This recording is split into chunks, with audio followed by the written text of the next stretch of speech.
In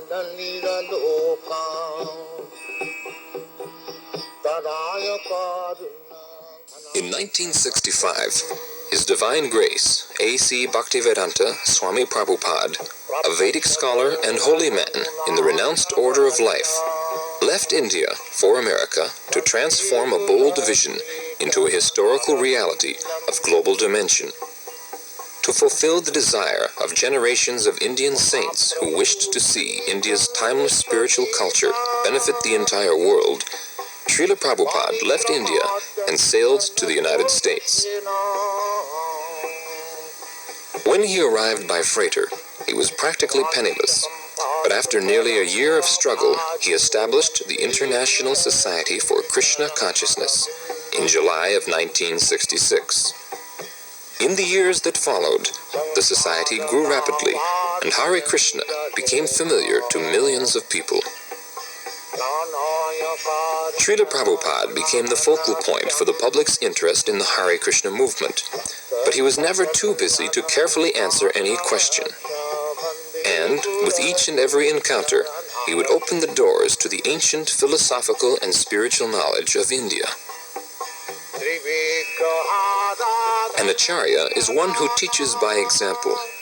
By his personal example, Srila Prabhupada demonstrated that the soul, the self, is naturally eternal, full of knowledge, and full of transcendental bliss. When a living being is awakened to his original constitutional position of Krishna consciousness, he becomes filled with sublime, exalted spiritual emotions that have no material counterpart. As a great self-realized and God-conscious saint, Srila Prabhupada often exhibited the spiritual happiness that Krishna describes in the Bhagavad Gita. That sacred and ancient fountainhead of wisdom has this to say about the final state of human perfection. In that joyous state, one is situated in boundless transcendental happiness and enjoys himself through transcendental senses.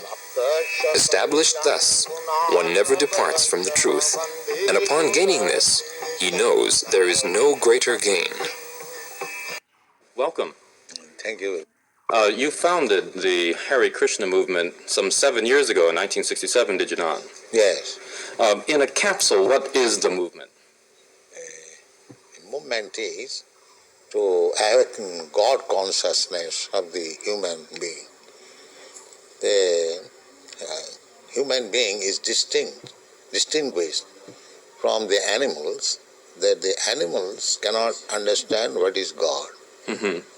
And if the human being also does not understand what is God, then he is enemy. I see. And so your movement is to bring about an understanding of God among human beings. Yes. And Hare Krishna means what? Hare Krishna means addressing the energy of God. Hare means the energy of God, and Krishna means God. Mm-hmm. Okay, you were here yesterday and to attend your annual festival that was held here in Golden Gate Park, and we were there too. And in fact, here it is. A few thousand people came out to hear it. How many people are now disciples of the Krishna consciousness movement? Dedicated life, about 10,000.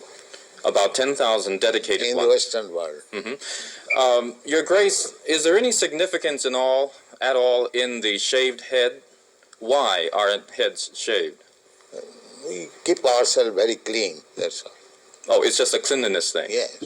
Is there any significance in the color of the robe? At least at the present moment, people think that by keeping long hair, it becomes very beautiful. I see. Yes. So we are against that. Mm-hmm. Just as simple as that. Is there any significance in the yellow robes? Yellow robe is the dress, those who are dedicated. Mm-hmm. Yes. It could very well have been a blue robe. It's just something that was arrived at. This saffron.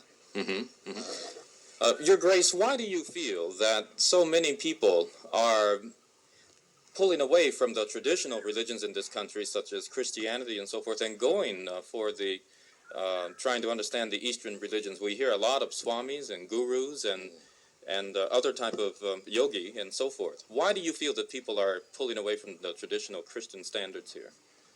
But we see that the Christian churches, especially I have seen in London, mostly closed. People are not interested, or the Christian leaders, they cannot make them interested.